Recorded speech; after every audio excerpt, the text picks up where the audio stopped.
Em 26 de dezembro de 1991, sua nação colapsou e ele ficou preso a mais de 200 milhas acima da Terra na Estação Espacial Mir. Bem acima da Terra, uma estação espacial orbitava sem fim, enquanto a história desmoronava abaixo, deixando um homem suspenso entre nações, calendários e promessas que expiravam silenciosamente. O que começou como uma missão de rotina se transformou em 311 dias de isolamento, risco e consequências, e para entender como isso aconteceu, a história deve começar não com política ou tecnologia, mas com o homem que percebeu que havia sido deixado para trás.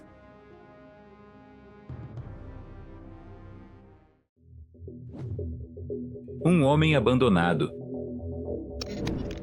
Em 26 de agosto de 1991, Sergei Krikalev flutuava dentro da estação espacial Mir, realizando manutenções de rotina, quando recebeu uma transmissão que não se parecia com nenhuma atualização normal. A União Soviética, o país que o havia lançado ao espaço, estava desmoronando. O golpe em Moscou havia falhado, mas as rachaduras eram irreversíveis. No meio do caos, sua missão de retorno foi adiada, e então adiada novamente. A cada atraso, a realidade se tornava mais difícil de ignorar. Krikalev estava preso no espaço. Da sua pequena janela, a Terra parecia não diferente, mas as fronteiras, as moedas e as instituições que antes a definiam estavam se dissolvendo. No chão, líderes mudavam, orçamentos desapareciam e os cronogramas de lançamentos desmoronavam em indecisão. Um cosmonauta treinado por uma nação agora não pertencia a nenhuma nação. As pessoas que o haviam enviado para o espaço já não estavam no poder, e ninguém que restasse tinha um plano para trazê-lo de volta para casa. Para Krikalev, a estação Mir se tornou tanto um refúgio quanto uma prisão, mantida em órbita por décadas de ambição e algumas toneladas de metal soviético envelhecido. Sua missão havia sido planejada para durar 5 meses. Ela duraria mais de 10, e nesse tempo, ele se tornaria algo muito mais do que um técnico em órbita. Ele se tornaria um símbolo. Um país implodindo no solo.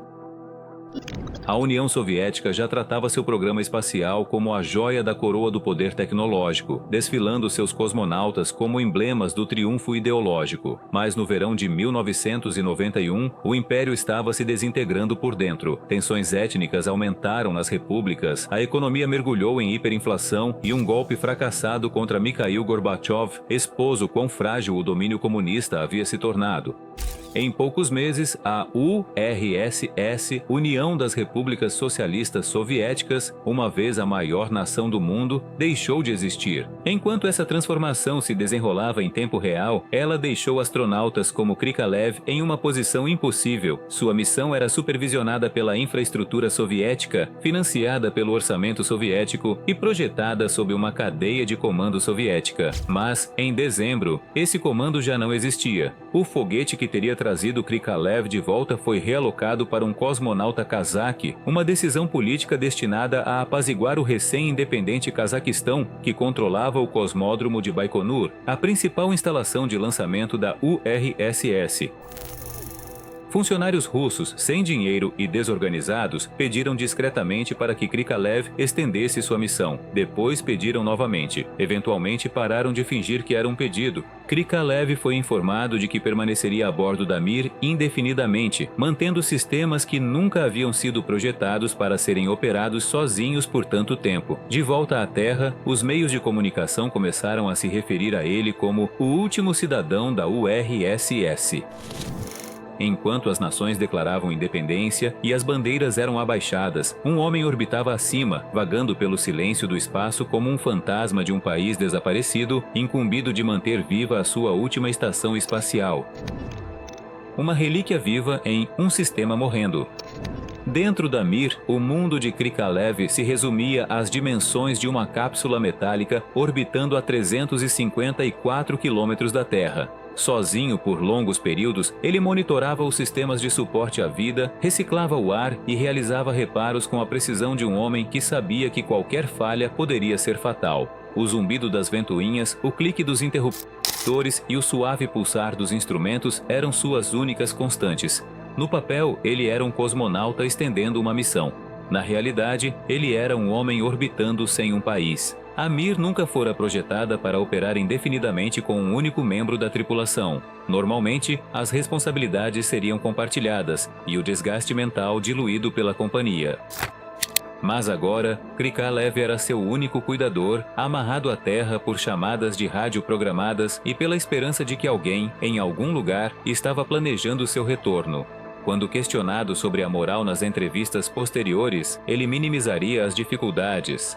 Mas mensagens preservadas desse período revelam sinais silenciosos de fadiga, incerteza e a crescente percepção de que o tempo já não estava mais ao seu favor. Em uma tentativa desesperada de sustentar a missão e salvar a reputação internacional, a Agência Espacial Russa recorreu a uma fonte improvável: a Alemanha. Por 24 milhões de dólares, o país comprou um assento para seu astronauta, Klaus Dietrich Flade, embarcar na Mir. Sua chegada não foi apenas um gesto político, mas o ponto de apoio de Krikalev. Depois de meses em uma espécie de limbo orbital, finalmente se formou um plano para trazê-lo de volta para casa. Quando a tripulação de substituição chegou, Krikalev já havia passado 10 meses a bordo da Mir. Ele não era mais apenas um operador, havia se tornado uma figura constante, uma memória viva de uma nação desaparecida, orbitando a Terra como um satélite de uma história que já não existia. E seus testes mais severos, como se revelou, ainda estavam se desenrolando dentro de seu corpo. O corpo em órbita. O espaço muda o corpo humano de maneiras que estamos apenas começando a entender. Para Krikalev, 10 meses a bordo da Mir fizeram mais do que esticar o tempo. Reprogramaram sua fisiologia, erodiram seus músculos e o expuseram a perigos invisíveis com efeitos duradouros. Na microgravidade, os ossos perdem densidade, os músculos se atrofiam e até os fluidos se deslocam para cima, pressionando o cérebro e distorcendo a visão. Mas além dessas mudanças mecânicas, havia uma ameaça muito mais insidiosa: a radiação. Flutuando acima da atmosfera protetora da Terra, Krikalev foi exposto a raios cósmicos constantes e partículas solares, o tipo de radiação que é filtrada por milhas de ar abaixo. Ao final de sua missão de 311 dias, os pesquisadores estimariam que ele havia absorvido cerca de 82,6 millisieverts de radiação, o equivalente a mais de 1.600 raios-x de tórax. Ao contrário da exposição aguda, essas doses foram distribuídas ao longo do tempo, mas o efeito cumulativo aumentou significativamente o risco de câncer ao longo da vida. Na verdade, astronautas que passam períodos prolongados em órbita frequentemente são expostos a níveis muito superiores aos permitidos para trabalhadores da indústria nuclear na Terra. Esses dados não estavam totalmente disponíveis na época. Muito do que sabemos hoje sobre voos espaciais de longa duração vem de missões como a de Krikalev, onde a experiência veio primeiro e o conhecimento chegou depois. Ele se tornou não apenas um símbolo de resistência, mas também um sujeito involuntário em um experimento ao vivo sobre os limites humanos. O impacto físico foi evidente no momento em que ele aterrissou. Pálido, emagrecido e instável, Krikalev precisou ser ajudado a sair da cápsula por 4 homens. Ele não conseguia ficar em pé sem ajuda. Sua primeira refeição de volta à Terra foi uma tigela de caldo, servida enquanto ele estava sentado, envolto em um cobertor térmico sob o céu frio. Ele havia sobrevivido ao espaço, mas não sem custo. E esse custo agora estava escrito, célula por célula, na biologia de seu corpo, um legado invisível de seu tempo em órbita. De volta à Terra, mas mudado. 25 de março de 1992. Após 311 dias no espaço, Sergei Krikalev pousou em um planeta que mal reconhecia. O país que o havia lançado não existia mais, substituído por um mosaico de novas repúblicas e incerteza econômica. A hiperinflação dominava a Rússia. O rublo havia colapsado. Quando partiu, ele era um cosmonauta decorado da União Soviética. Quando retornou, era um cidadão deslocado da Federação Russa, mais magro, mais quieto e com uma fama estranha. Fotografias daquele dia mostram um homem desgastado e pálido piscando sob a luz do sol enquanto é carregado para fora do módulo de descida. Ele havia perdido cerca de 11 quilos, boa parte disso em massa muscular. Ficar em pé sem ajuda era impossível. Meses de ausência de gravidade haviam drenado sua força. Seu rosto, antes firme e composto, parecia mais velho do que seus 33 anos. A mídia elogiava seu heroísmo, mas por trás das manchetes, a aprovação havia redesenhado seu corpo e testado sua determinação de maneiras para as quais nenhum treinamento poderia prepará-lo. No entanto, de forma notável, a relação de Krikalev com o espaço não terminou em exaustão. Apenas 2 anos depois, ele voou novamente, desta vez a bordo de um ônibus espacial da NASA. Ele acabaria registrando mais de 800 dias no espaço ao longo de sua carreira e mais tarde se tornaria o primeiro ser humano a viver na Estação Espacial Internacional. Mesmo com o mundo mudando ao seu redor, Krikalev continuou atado ao lugar que quase o quebrou. Para ele, o espaço não era apenas um lugar de exílio. Era seu lar e retornar a ele não era uma fuga, mas uma escolha. O legado silencioso de um herói esquecido.